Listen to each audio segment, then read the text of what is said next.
Typically, we do this every week after Packers games. We take a look at just the one game and say, hey, this stock is rising, this stock is falling, but it's just an indication of one game. That doesn't mean it's the overarching theme for the season.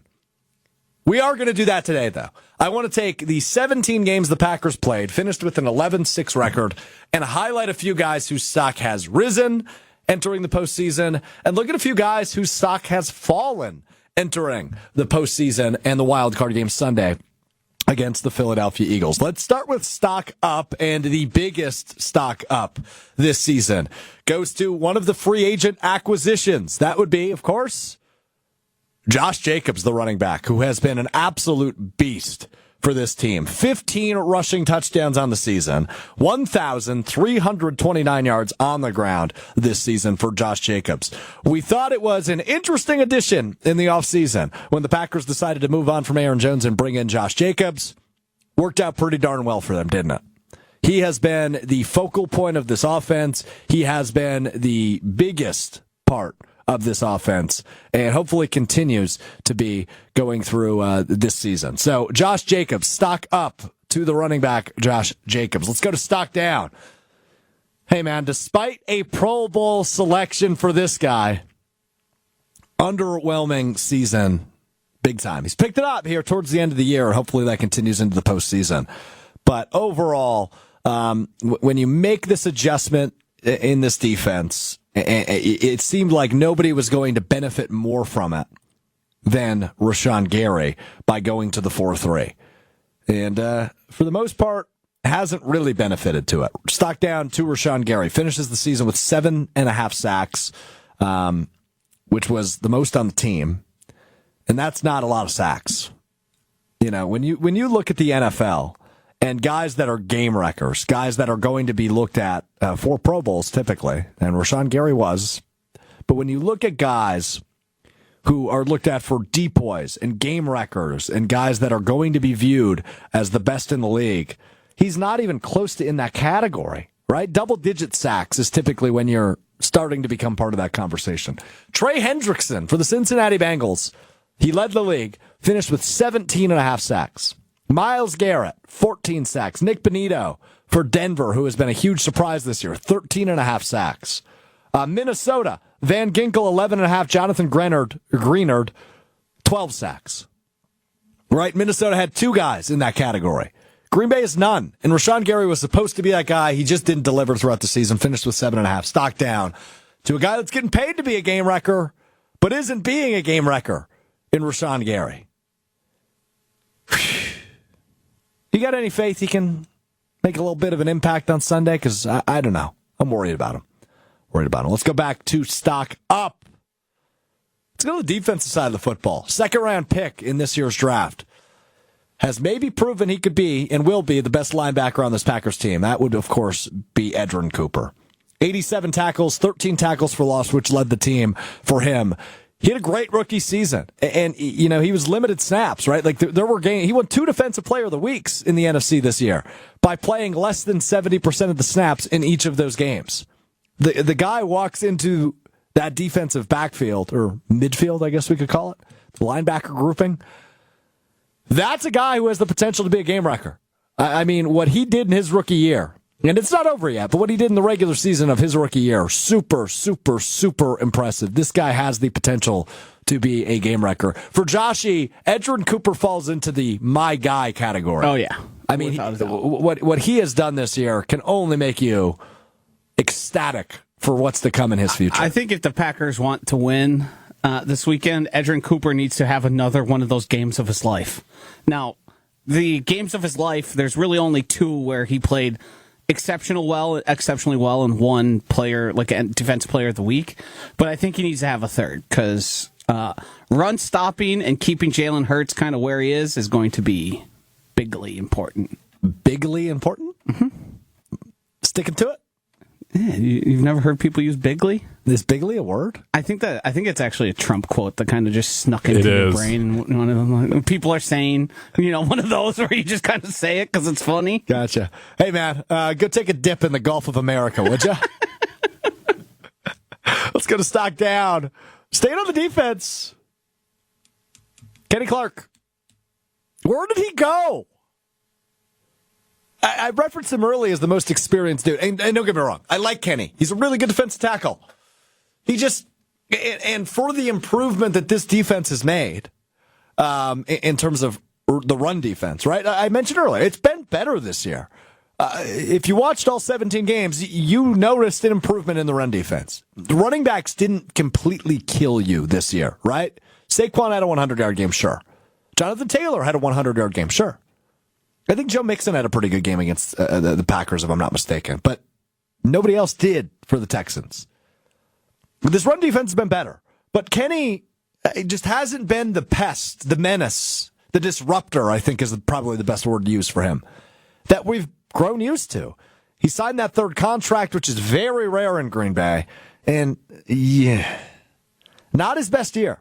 Kenny Clark, wildly underwhelming this year. I'd say it was his worst year. Oh, yeah, probably. At least worse since his rookie year, but I feel like he was even better as a rookie back in, what year was that, 2018, 2017? What was his rookie year? He's been around forever. Might have been earlier than that. This is like his 9th year, so. 2016 probably then? Yeah. Because Ted was still the GM, so it would have been at the latest 2017, but I think it was 2016 draft. Kenny Clark was a first-round pick. Yeah, it's been one of his worst years, unfortunately.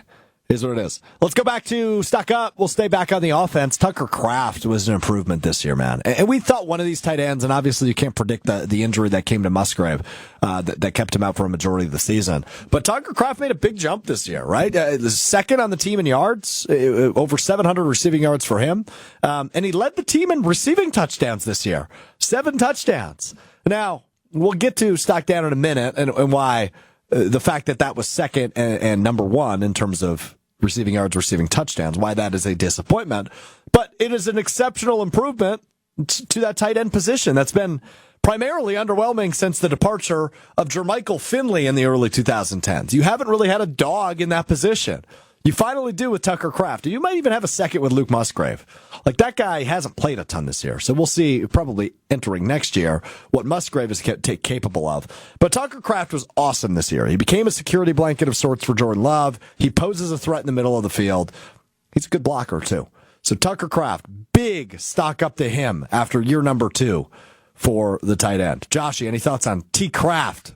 And did you see, by the way, he got his big-ass boxes of mac and cheese? I did. His yak and cheese. Yak and cheese, excuse me, yes. I think he is one of the players to be most excited about. The really only thing I'm disappointed about is the lack of usage of him by the Packers coaching staff. Like, they need more things to feature Tucker Kraft. And we've seen a little bit more of it. His targets have certainly risen a little bit. But more of those screens, more of those getting him in space. Because, as the yak and cheese said, that guy runs through your face, and he gets extra yards after the catch.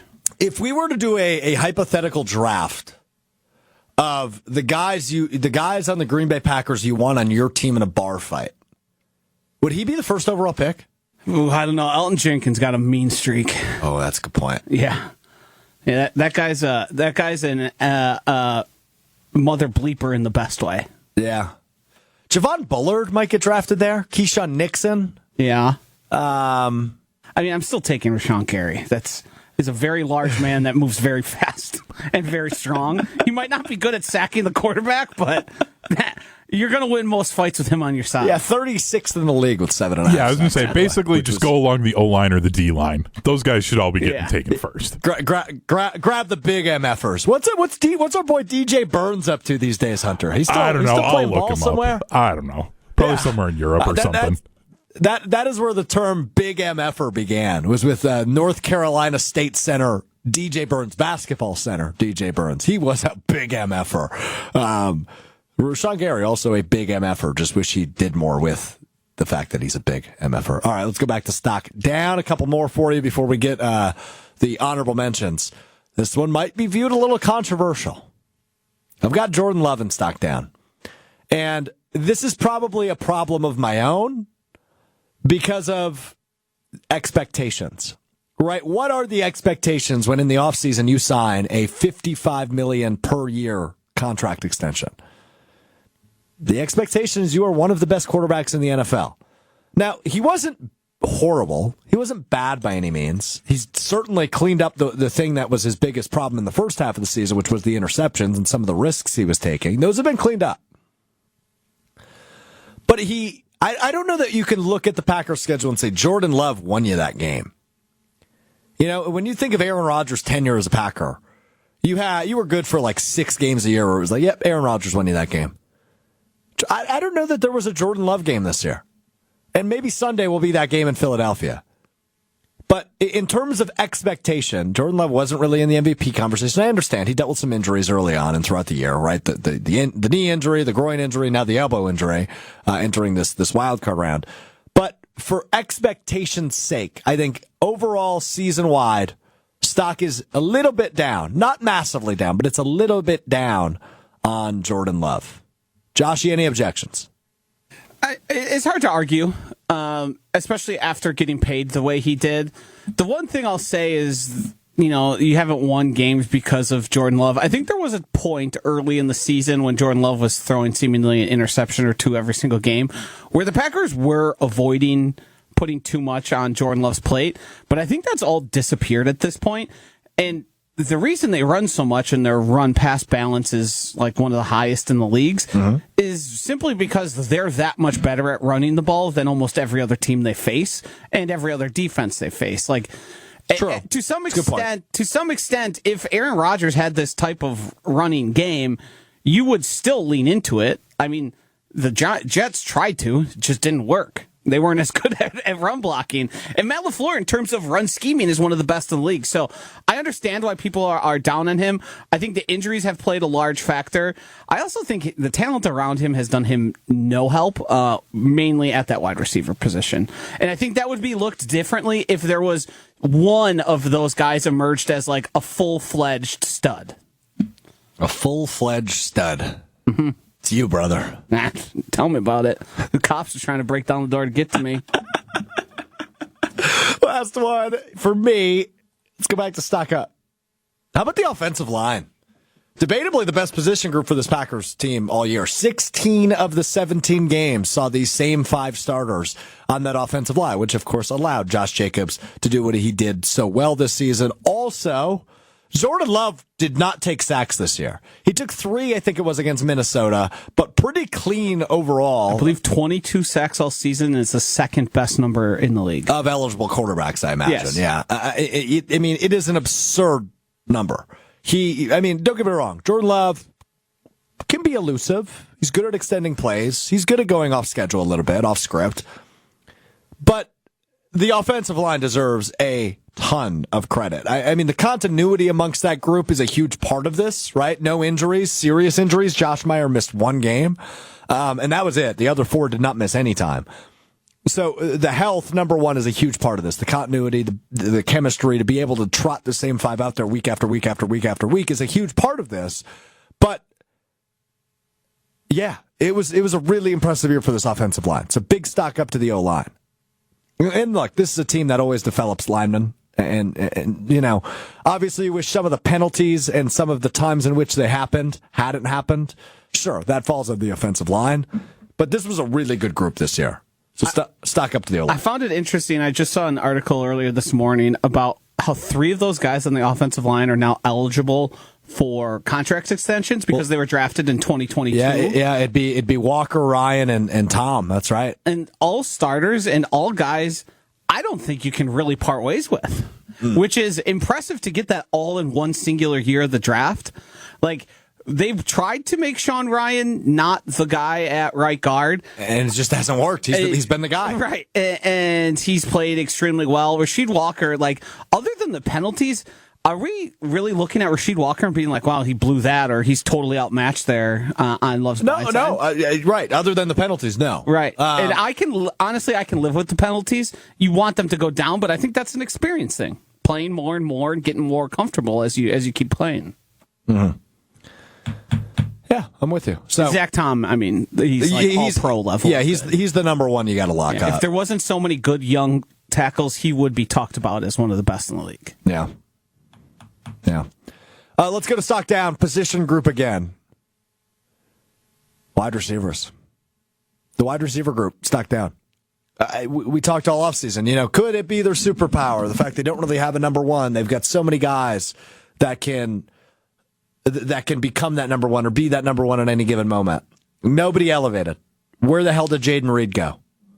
Christian Watson, and not his fault, but Christian Watson dealing with injuries all year, and obviously his season ended on Sunday against the Bears, tearing that ACL. Romeo Doubs has had some good moments, but inconsistent. Dontavian Wicks led the league in drops. You don't have a number one, and I think something that became completely evident in November and into December, now into January, is the Packers desperately need a number one receiver. Maybe not desperately, but they need one. And we kind of thought somebody would evolve and somebody would turn into that. It hasn't happened. So yeah, little irritated. Now, could Sunday be the day that Jaden Reed comes back to life and shocks us with a 2-touchdown game? And Dontavian Wicks and Bo Melton, who's going to step in for the injured Christian Watson, being their biggest speedster on the roster now. Yeah, I mean, sure. Could they make some good things happen on this postseason run? Absolutely. But throughout the regular season, this was a group that disappointed and fell short of expectations. Stock down to the entire wide receiver group is my last one for Stock Up, Stock Down.